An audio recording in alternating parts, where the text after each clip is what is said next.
Today, let us study about the various agents through which pollination takes place. Pollination by insects is called as entomophily. Those flowers which are pollinated by insects, the flowers are large and they have colored petals so that they can attract the insects. Flowers have nectar and pleasant fragrance to attract the insects.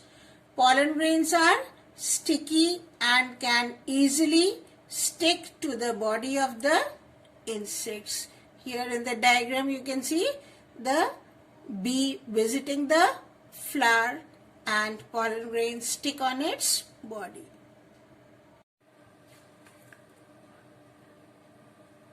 Here you can see various ways by which cross-pollination is taking place. Here you can see the bat doing pollination. Here you can see birds doing pollination. Here you can see insects doing pollination. So by different organisms, cross-pollination can be done in flowers. Pollination by water is called as hydrophily. Those flowers which are pollinated by water are Hydrilla and Vallisneria.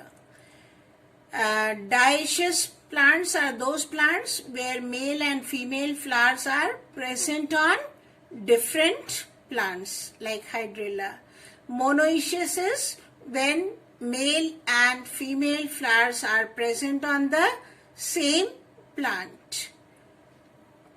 So flowers which are pollinated by water, they have pollen grains which are light so that they can keep floating on the surface of the water, and pollen grains are also produced in large quantities because wastage of pollen grains may take place and only some pollen grains will reach the stigma of the flower.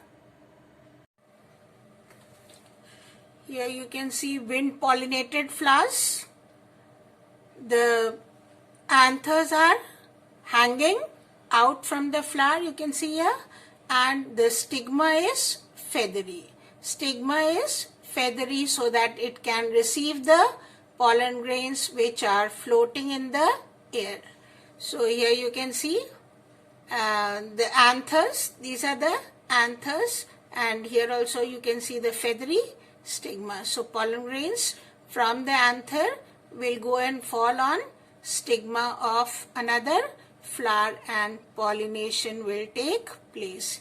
Here also you can see wind pollination taking place. So let us quickly look at the difference between insect pollinated flower and wind pollinated flower. Insect pollinated flowers, they are large and showy and brightly colored. Wind pollinated flowers, they are small and not showy. Insect pollinated flowers produce scent and nectar to attract the insects, whereas wind pollinated flowers do not produce scent and nectar. In insect pollinated flowers, pollen grains are produced in small quantities because wastage does not take place, whereas in wind pollinated flowers, pollen grains are produced in large quantity because wastage of pollen grain takes place while they are transferred. In insect pollinated flower, the filament of the stamen is short, whereas in wind pollinated flowers, the filament is long and anthers exposed to air or hanging towards the air. Stigma in insect pollinated flower is sticky, whereas in wind pollinated flower it is feathery. Pollination by wind is called as anemophily. Those plants which are pollinated by wind, examples are wheat, maize, etc. If you look at the flowers which are pollinated by wind, these flowers do not have bright colors. They don't produce any smell or odor, neither nectar, and they are generally small in size.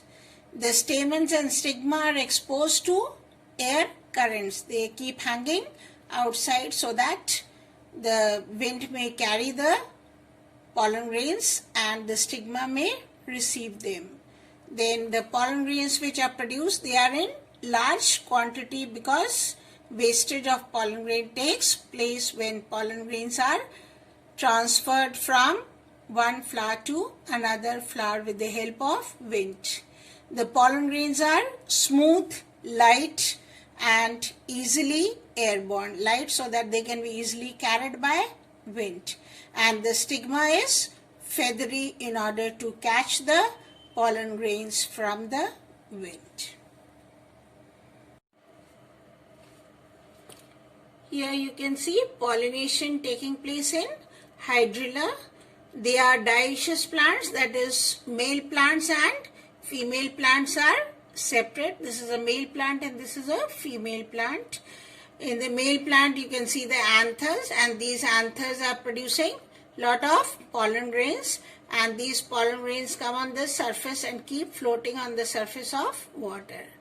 In case of female plant, the flower remains down, but when pollination takes place, the flower moves up to the surface, the stigma gets exposed, and the pollen grains which are floating on the surface of water, they reach the stigma and pollination takes place.